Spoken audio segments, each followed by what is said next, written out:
یہ کہانی ہے گپو بندر کی۔ گپو بہت پیارا، معصوم، ہنسمکھ، سفید کرتا پاجامہ پہنے، سبز ٹوپی لگائے۔ جنگل کے سب دوست اسے بہت پسند کرتے ہیں۔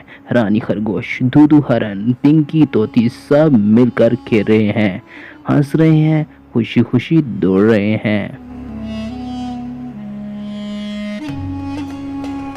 اچانک مسجد سے اذان کی آواز آئی۔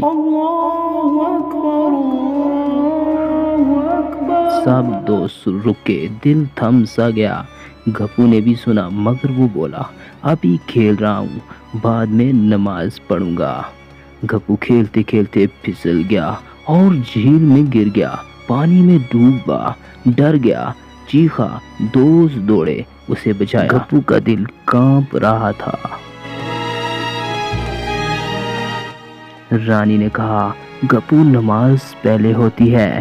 دودو بولا، اللہ ہمیں بچاتا ہے۔ گپو شرمندہ تھا، خاموش تھا۔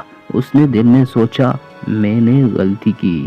اب گپو خاموشی سے مسجد جا رہا ہے، دل صاف ہے، چہرہ روشن ہے، دوست ساتھ چل رہے ہیں، سب خوش ہیں۔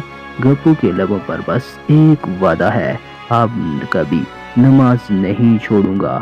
گپو نے ہاتھ اٹھا لیے، آنکھیں بند کی، نرمی سے بولا، یا اللہ مجھے معاف کر دے، مجھے نماز کا پابند بنا دے، آمین۔